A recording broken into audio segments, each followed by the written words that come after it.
అందరికీ నమస్కారం.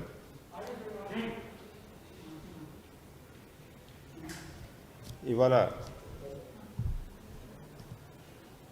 Covid cases update మనం ఒకసారి చూసుకున్నట్లయితే గత 24 గంటల్లో 1,15,275 టెస్టులు నిర్వహించాం. దాంట్లో 18,972 మంది పాజిటివ్, అంటే నిన్నటి మీద దాదాపు ఒక 5,000 తక్కువ పాజిటివ్ కేసెస్. పాజిటివిటీ రేట్ ఇవాళ 16.46. అదేవిధంగా 71 డెత్ కేసెస్ నమోదైనాయి. డెత్స్ అయితే మనం చూసుకుంటే 3 జిల్లాల్లో 9 cases each. East Godavari, Visakhapatnam, Vizianagaram. దాంట్లో ఎక్కువ డెత్స్ 9. కడప జిల్లాలో 0. అదేవిధంగా వెస్ట్ గోదావరిలో 1. అవేమో తక్కువ డెత్ కేసెస్ ఉన్నటువంటి డిస్ట్రిక్ట్స్.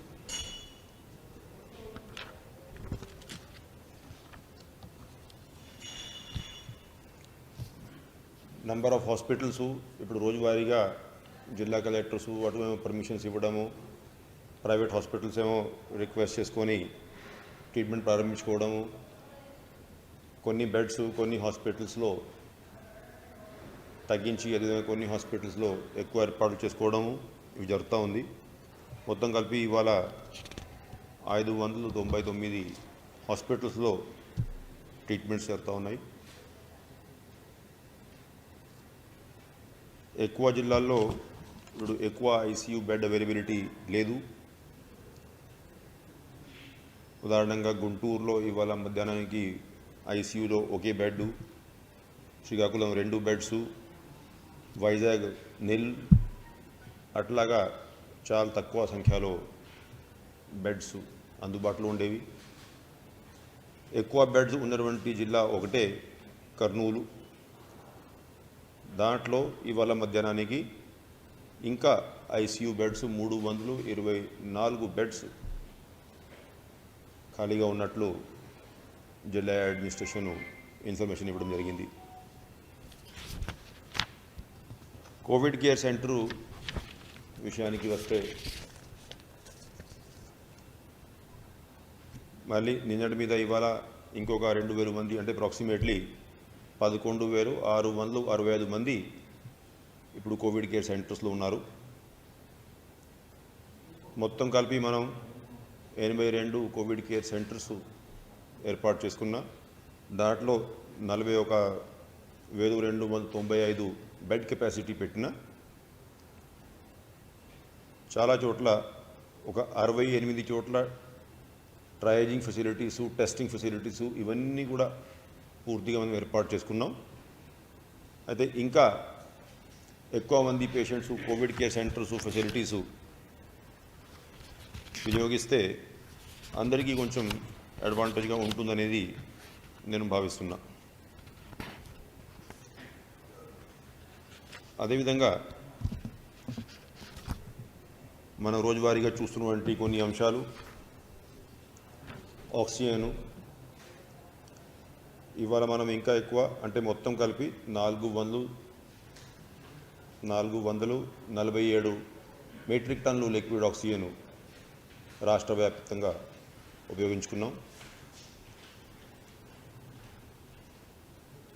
కేంద్ర ప్రభుత్వానికి మనం ఈ పెరిగినటువంటి కేసుల సంఖ్య దృష్టిలో పెట్టుకొని మా అలాట్మెంటు ఇంకా పెంచుకుంటే బాగుంటుంది అనేది ఒకటి రిక్వెస్ట్ పంపడం జరిగింది.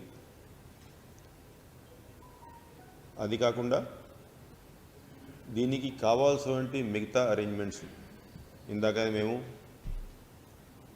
నిన్న ఏదైతే నేను మీకు తెలియజేశాను, స్టేట్ లెవెల్ ప్రొక్యూర్మెంట్ కమిటీ ఒకటి నూతనంగా మనం ఏర్పాటు చేసుకున్నాం. దానికి ఇవాళ తొలి సమావేశం ఏర్పాటు చేసుకొని దాంట్లో ఈ కావాల్సినటువంటి కాన్సన్ట్రేటర్సు, అదేవిధంగా ఈ క్రయోజెనిక్ ట్యాంకర్సు స్టోరేజ్ కోసము, ట్రాన్స్పోర్టేషన్ కోసము, అదేవిధంగా ప్రతి ఒక్క హాస్పిటల్లో, టీచింగ్ హాస్పిటల్ అయితే ఏంటి, మిగతా హాస్పిటల్ అయితే ఏంటి, అన్నింట్లో కూడా పిఎస్ఏ ప్లాంట్స్ కూడా ఏర్పాటు చేయడానికి కావాల్సిన నిర్ణయాలు తీసుకోవడం జరిగింది. ఇంకా ఒక 3-4 రోజుల్లో టెండర్స్ అంతా ఫైనల్ చేశాక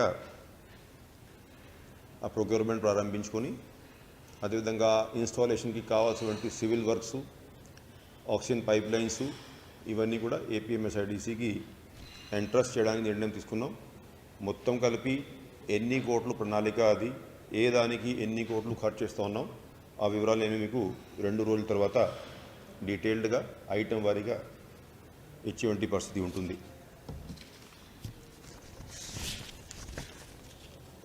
కోవిడ్ కేర్ కాల్ సెంటరు 104 నంబర్లో ఇవాళ 13,839 కాల్స్ నమోదైనాయి.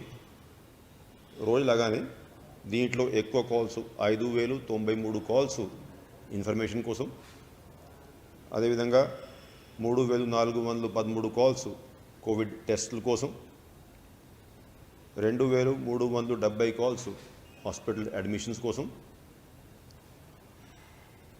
1,768 కాల్స్ టెస్ట్ రిజల్ట్స్ కోసం. ఇవి నాలుగు మెయిన్ కేటగిరీస్ కాల్స్ కోసం వచ్చేటువంటివి.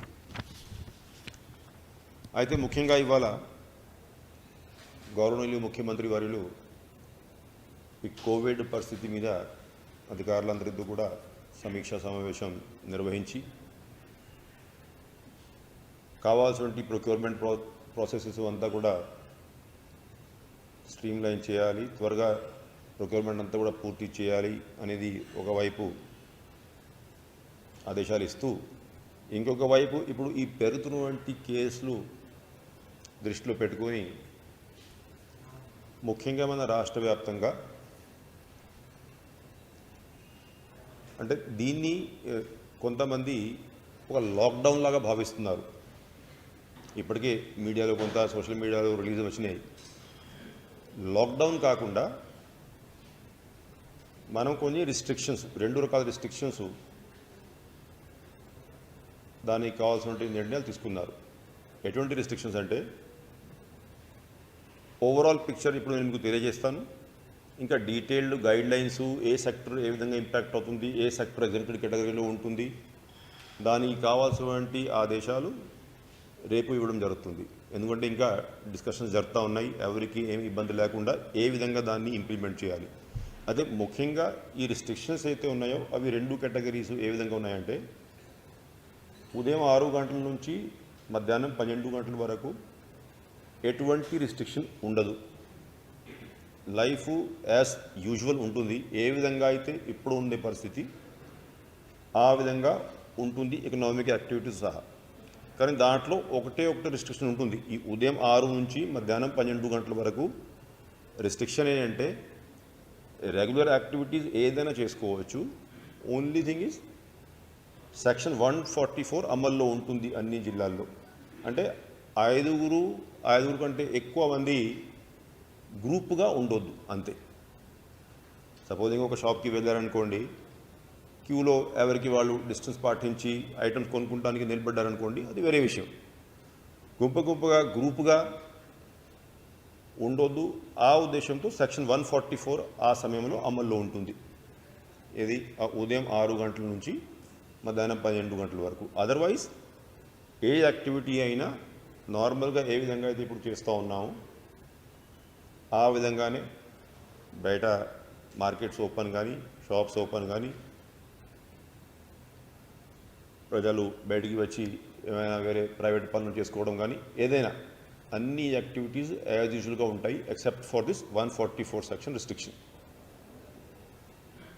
మధ్యాహ్నం 12 గంటల నుంచి ఇంకా మరుసటి రోజు ఉదయం వరకు అది దాదాపు కర్ఫ్యూ లాగా పరిస్థితి ఉంటుంది. అంటే ఓన్లీ ఎగ్జామ్టెడ్ కేటగిరీస్ వాళ్ళు బయట వచ్చేసేసి ఆ కావాల్సినటువంటి పనులు ఏదైతే అప్రూవ్డ్ పనులు ఉంటాయో, అప్రూవ్డ్ యాక్టివిటీస్ ఉంటాయో అవి చేసుకుంటూ ఉండవచ్చు. అయితే దానికి ఒక సరి అయినటువంటి లిస్టు, ఏ కేటగిరీ ఎగ్జామ్టెడ్ కేటగిరీ వస్తుంది, ఉదాహరణంగా మెడికల్ ప్రొఫెషన్ ఉంది, అన్ని హాస్పిటల్స్ పని చేయాలి, టెస్టింగ్ ఫెసిలిటీస్ పని చేయాలి. అదేవిధంగా మీడియా, ఎలక్ట్రానిక్ అయినా ప్రింట్ అయినా వాళ్ళు దాని పని చేసుకోవాలి. కేబుల్ టీవీ ఆపరేషన్స్ ఇవన్నీ జరగాలి. ఈ గ్రామాల్లో అంతకుముందు కూడా గవర్నమెంట్ ఆఫ్ ఇండియా లాక్డౌన్ పెట్టేటప్పుడు ఇటువంటి రిలాక్స్డ్ కేటగిరీస్ ఏదైతే ఉంటాయో అగ్రికల్చర్ ఆపరేషన్స్ లేకపోతే ప్రొక్యూర్మెంట్ ఆపరేషన్స్ ఇవన్నీ జరుగుతూ ఉండాలా. సో అవి ఎగ్జామ్టెడ్ కేటగిరీ కింద ఉన్నటువంటి ఐటమ్స్ స్పష్టంగా మనం తెలియచేసి దానికి మళ్ళీ విధి విధానాలు అంటే వాటికి పాస్ సిస్టమ్ ఏ విధంగా ఉంటుంది, ఎవరైనా ట్రైన్లో దిగారనుకోండి స్టేషన్ నుంచి ఇంటికి వెళ్ళేటువంటి ప్రొవిజన్ ఏ విధంగా ఉంటుంది, అవన్నీ విధి విధానాలు ఇవాళ రేపు ఉదయం ఫైనలైజ్ చేసుకొని ప్రజలందరికీ తెలియజేసి ఈ ఏదైతే ఈ 2 రకాల రిస్ట్రిక్షన్ సిస్టమ్ అంటే ఉదయం 6 నుంచి మధ్యాహ్నం 12 గంటల వరకు ఒక సిస్టమ్ సెక్షన్ 144, మధ్యాహ్నం నుంచి ఉదయం వరకు కర్ఫ్యూ లాంటి పరిస్థితి విత్ ఎగ్జామ్టెడ్ కేటగిరీస్, ఇవి 2 ఎల్లుండి నుంచి అమల్లోకి వస్తాయి. అంటే ఇవాళ కానీ రేపు కానీ ఉన్నటువంటి పరిస్థితి కొనసాగుతుంది. బాగా డీటెయిల్డ్గా చర్చించుకొని డీటెయిల్డ్ గైడ్లైన్స్ రేపు మార్నింగ్ ప్రకటించాక ఎల్లుండి నుంచి ఈ సిస్టము అమల్లోకి తీసుకురావాలి అనేది నిర్ణయం తీసుకోవడం జరిగింది.